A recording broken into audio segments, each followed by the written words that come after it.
Eu quero ler então Mateus 2, verso 13. Diz assim a minha Bíblia: depois que partiram, um anjo do Senhor apareceu a José em sonho e lhe disse: levante-se, tome o menino e a sua mãe, fuja para o Egito, fique lá até que eu diga a você, pois Herodes vai procurar o menino para matá-lo. Então ele se levantou, tomou o menino e sua mãe durante a noite e partiu para o Egito, onde ficou até a morte de Herodes. Assim se cumpriu o que o Senhor tinha dito pelo profeta: do Egito chamei o meu filho. Quando Herodes percebeu que havia sido enganado pelos magos, ficou furioso e ordenou que matassem todos os meninos de 2 anos para baixo em Belém e nas proximidades, de acordo com a informação que havia obtido dos magos. Então se cumpriu a palavra que foi dita pelo profeta Jeremias: ouviu-se uma voz em Ramá, choro e grande lamentação. É Raquel que chora por seus filhos e recusa ser consolada, porque já não existem. Depois que Herodes morreu, um anjo do Senhor apareceu em sonho a José no Egito e disse: levante-se, tome o menino e sua mãe e vá para a terra de Israel, pois estão mortos os que procuravam tirar a vida do menino. Então ele se levantou, tomou o menino e sua mãe e foi para a terra de Israel. Mas ao ouvir que Arquelau estava reinando na Judéia, no lugar de seu pai Herodes, teve medo de ir para lá. Tendo sido avisado em sonho, retirou-se para a região da Galileia e foi viver numa cidade chamada Nazaré. Assim cumpriu-se o que fora dito pelos profetas: ele será chamado Nazareno. Nessa manhã eu quero falar sobre chamando nossos filhos de volta. Chamando nossos filhos de volta. O Egito é um país onde eu já tive a oportunidade de ir umas 3 ou 4 vezes, e é um país muito interessante. É um país de uma riqueza cultural muito grande, mas o Egito não é só um país, o Egito também é um lugar espiritual. Por isso que os crentes têm mania de brincar e falar assim: fulano está no Egito. Ah, fulano de tal, ele está vivendo um Egito. O que é um Egito? Egito é falência espiritual. Egito é não cumprir o propósito de Deus. Egito, para ser mais específico, Egito é pecado, alienação e improdutividade. E nós estamos com o coração muito preocupados nesse fim de ano. Esse é o último domingo do ano. E é bom que a gente vai começar a semana que vem já com um domingo. Mas nós queremos ter certeza de que todos os filhos estão na presença do Senhor. Esse ano pode terminar da forma que for, mas uma coisa que nós precisamos é ter todos os filhos biológicos e espirituais na presença de Deus. Outros problemas a gente resolve, falta de dinheiro a gente resolve, até saúde a gente dá um jeito. Mas se o seu filho, se o meu filho, se a nossa geração está no Egito, nós não temos muito o que celebrar.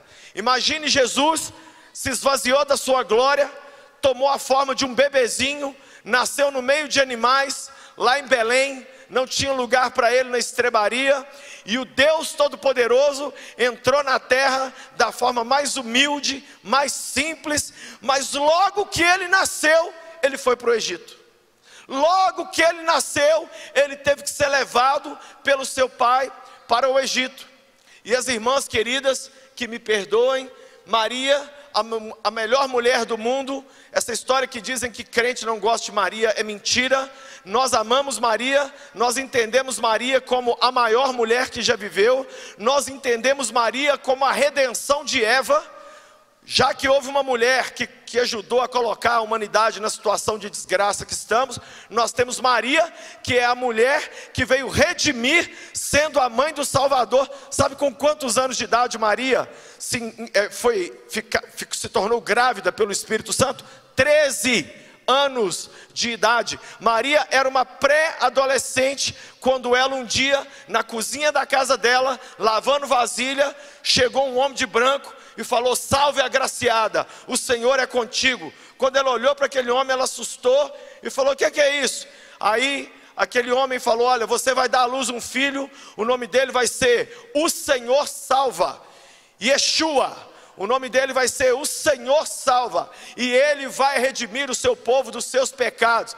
Aí ela falou, mas eu nunca tive relação sexual com homem nenhum. Aí o anjo explicou, o poder do Espírito Santo vai descer sobre você, e esse que vai nascer, ele vai ser o filho do Todo-Poderoso. Maria não entendeu nada, quanto mais o anjo falava, menos ela entendia. Ela só olhou para o anjo e falou assim, seja feito conforme a sua palavra, eu sou a sua serva, que o Senhor faça comigo o que Ele quiser. Resultado, ela entrou numa fria, engravidou do Espírito Santo, mas hoje é a mulher mais celebrada da história do mundo. Mas tudo isso que eu estou falando aqui, não adiantaria nada, se o pai adotivo de Jesus, José, não agisse da forma como ele agiu.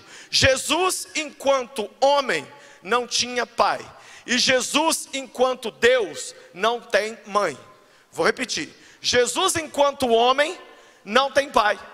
Jesus é, biologicamente falando, Jesus é filho só de Maria. Quem entende o que eu estou dizendo? Mas, divinamente falando, Jesus não tem mãe. Maria não é a mãe de Deus, Maria é a mãe do menino Jesus, e lá na eternidade ele é filho de Deus. Mas nada disso adiantaria se não entrasse na história um camarada chamado José, que muitas vezes é pouco falado, é pouco celebrado, mas foi esse cara que Deus usou para chamar de volta esse menino e para tirá-lo de uma situação de o Egito. Jesus foi para o Egito. Por que Jesus foi para o Egito? Primeiro, ele foi para o Egito porque ele e a sua família precisavam ser treinados. A Bíblia nos mostra que Jesus precisava ser aperfeiçoado. Não podemos poupar nossos filhos de tudo. Há momento na vida que os nossos filhos têm que passar algumas coisas para eles amadurecerem. Um erro comum dos pais é querer poupar os filhos de 100% dos sofrimentos. Não, tem hora que nós temos que deixar. Você quer namorar esse cara, minha filha? Eu já te falei minha opinião, vai lá e namora. Aí namora, se decepciona, aí, ai mãe, eu estou sofrendo tanto. Aí o que a gente fala? Eu te avisei, né? Eu nunca vou esquecer, um pai aqui na igreja me procurou, pastor, eu tenho condição financeira, eu sou rico, mas o meu filho vive com uma ganguezinha de amigos praticando pequenos furtos. Toda hora eu tenho que ir na delegacia tirar ele. Aí um dia ele me ligou, meu filho acabou de ser preso de novo, estava roubando pneu de carro. Eu falei, deixa ele dormir uma noite na cadeia, tem muito pastor na cadeia, vai ser bênção. Ah não, meu filho no meio dos marginal. Eu falei, não pai, o seu filho é um marginal, né? Às vezes é difícil a gente explicar isso para o pai. Ele dormiu uma noite na cadeia. Gente, eu não sei quais foram os anjos que apareceram a ele, mas esse menino foi tão transformado naquela noite na prisão, sabe? Aquilo que nós pregadores não conseguimos pregar, esse menino foi tocado pelo Senhor, né? E agora a gente está firme com Deus, está na igreja, está firme com Jesus. Tem hora, se seu filho insiste, você fala assim, então vai. Jesus foi passar um tempo no Egito. Muitas vezes, esse tempo no Egito não significa necessariamente pecado, significa improdutividade. Qual foi o sermão que Jesus pregou no Egito? Nenhum. Qual foi o milagre que Jesus fez no Egito? Nenhum. Sabe por quê? O Egito não fazia parte do projeto de Deus para Jesus. Há momentos na vida dos nossos filhos em que eles insistem em entrar para projetos que não tem nada a ver com Deus. Mas nós, como pais espirituais, temos que guiar a próxima geração. E eu estou pregando essa mensagem aqui porque eu tenho muitos amigos na Europa, muitos amigos nos Estados Unidos. E você sabe o que aconteceu nesses lugares? A geração de pais espirituais esqueceu de passar o bastão para a próxima geração. Resultado, na Europa hoje, a gente vive aquilo que é chamado de pós-cristianismo. Sabe o que significa isso? As grandes catedrais na Europa hoje, elas viraram bar. Nos Estados Unidos, nós estamos vendo uma geração de adolescentes e jovens que não conhecem ao Senhor, sendo que o país foi totalmente cuidado e edificado em cima da palavra de Deus. Deus está chamando nessa manhã os Josés para poder levantar seus filhos de volta. Eu fui pregar em Brasília. Quando eu cheguei em Brasília, preguei no congresso. No final o pastor falou comigo: eu me sinto muito envergonhado, porque você pregou no congresso de jovens da minha igreja e a minha filha não está no congresso. Você lembra dela? Eu falei: lembro. Onde que ela está? Ah, pastor, ela começou a fazer faculdade, endoidou o cabeção, começou a usar mini saia, começou a beber, começou a ir para os bailes funk, e agora não vem mais à igreja. E como tem 30 anos que eu prego sobre família, eu me sinto sem autoridade para pregar sobre família, porque a minha própria filha está no Egito. Eu falei: o que você tem a ver com essa nojenta? Continua pregando. Você fez o seu melhor. Você ensinou Jesus, ensinou a Bíblia. Deixa ela passar um tempo lá, que ela vai voltar depois. Ela vai voltar em pedaço, mas vai voltar. Tem hora que tem que deixar, gente. Tem hora que não adianta falar. Tem hora que pai e mãe gasta tudo, gasta todas as fichas, falou tudo que tinha para falar. Luci está pregando para pais aqui hoje? Sim. Ah, eu sou solteiro. Deixa eu te explicar uma coisa. Existem pais biológicos e pais espirituais. E todo mundo que está aqui é um pai e uma mãe espiritual.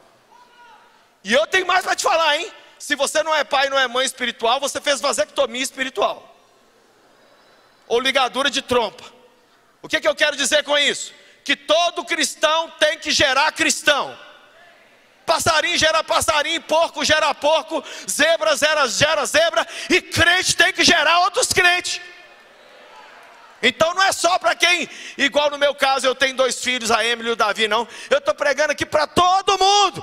Pare de ouvir esse sermão simplesmente do ponto de vista de pai e mãe.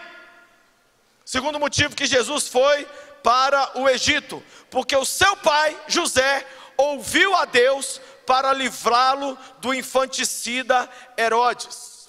Herodes era um assassino de crianças. Você viu as crianças dançando aqui agora? Herodes queria matar as crianças. Quem é o Herodes dessa geração? É o diabo. É o diabo. Gente, na rua onde eu moro, eu estou assustado, porque crianças de 5, 6, 7, 8, 9 anos de idade, brincando na rua, eu fico ouvindo. Eu estou vendo televisão, e a rua fica bem aqui assim pertinho, as crianças cantando funk, com os palavrões mais imundos que vocês imaginarem, e as crianças descendo até o chão, cantando coisa que eu não tenho coragem de repetir para minha esposa. O diabo é o Herodes dessa geração. E você sabe o que eu descobri? 15 anos de idade para a igreja é novinho, 5 anos de idade para o capeta é velho. O diabo quer tocar nossos filhos com 1 ano, 2 anos. A maioria dos jovens homossexuais com quem eu converso, sabe o que eles falam para mim? Eu fui abusado, pastor. Sabe com que idade foram abusados? 3 anos, 2 anos, 5 anos. E na igreja, ao invés de deixar as crianças dançar, celebrar, por isso que a nossa igreja está de parabéns de ter diáconos mirins. Sim ou não? Eles servem para servir igual o adulto ou melhor. Ou melhor. Você sabe qual é o departamento mais importante de qualquer igreja? O departamento infantil. É o departamento infantil. Eu tenho brigado com alguns amigos meus pastores meus amigos de outras igrejas, e eu tenho falado para eles: ó, tome cuidado para você não pregar sermões só para ovelha casada com filho dizimista. Todo sermão que qualquer pastor pregar no púlpito tem que atingir as crianças também. As crianças estão sentadas, elas estão escutando. Não é só o pai e a mãe que precisa, não. As crianças têm que ser tocadas por Jesus, porque se não for tocada por Jesus, serão tocadas pelo Herodes dessa geração. Nunca vou esquecer, eu cresci na geração que tinha a rainha dos baixinhos. Meu Deus do céu, a rainha dos baixinhos. Ela estava mais para a bruxa dos baixinhos. Quanta coisa errada! Quanta coisa errada! As meninas desde novinha são sensualizadas. A questão do aborto é ensinada em escola pública. Ideologia de gênero. Nossos filhos estão ouvindo que se menino se sente menina, pode ser menina, e se menina se sente menino, pode ser menino. Mentira! Mentira! Quem tem que falar isso? José e Maria. Não é professor. Nós não podemos admitir.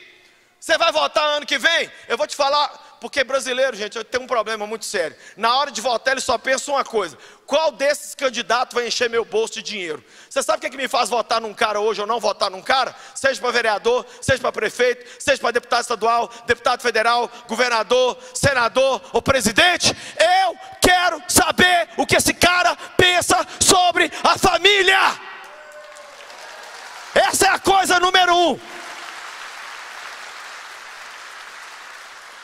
Imagina, você vota num presidente, primeira coisa que ele faz, nomeia um ministro da Educação e Cultura e vira para ele e fala assim: agora nós vamos colocar ideologia de gênero como matéria obrigatória em todas as escolas do Brasil. Eu vou tirar meus filhos da escola e eu vou ensinar eles em casa com homeschooling, mas eu não vou deixar meus filhos na escola não.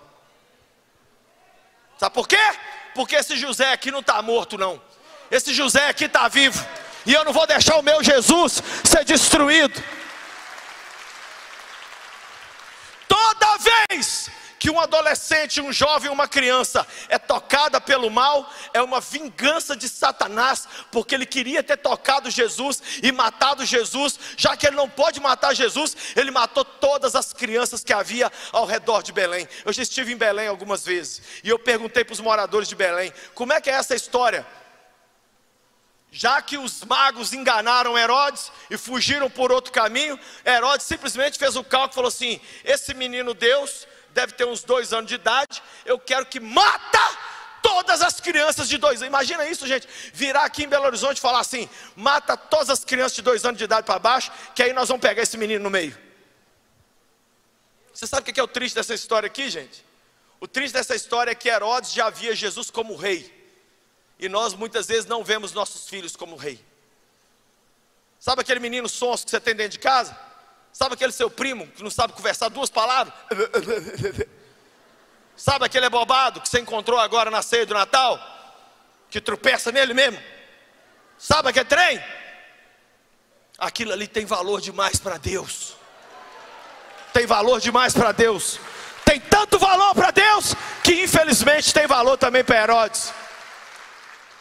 E Deus está dizendo para nós nessa manhã que nós não podemos deixar esse infanticida destruir nossos filhos. Nós não podemos deixar isso acontecer. Os pais de Moisés guardaram Moisés, colocaram ele no cestinho. Todo mundo aqui conhece a história. Mas os pais daquele homem cego, lá em João capítulo 8, quando Jesus curou um homem cego, os fariseus não acreditavam que o cara tinha sido cego. Mandou chamar os pais dele. Aí perguntaram para ele: seu filho era cego? Ele falou: era. Quem curou ele? Ah, não sei. A Bíblia diz: os pais daquele homem não ajudaram o filho porque tinham medo de ser expulso da sinagoga. Tem filho, gente, que está com o pai e com a mãe vivo, mas ele é órfão. Órfão de pai vivo, órfão de mãe viva. Sabe por quê? Porque é filho que Herodes está tocando nele. Deixa eu dizer uma coisa para você: pai e mãe não é quem gera, pai e mãe é quem cuida, pai e mãe é quem entra na frente, pai e mãe é quem defende de Satanás, pai e mãe é aquele que fica ali na frente cuidando do filho e da filha e não deixa as trevas se aproximar.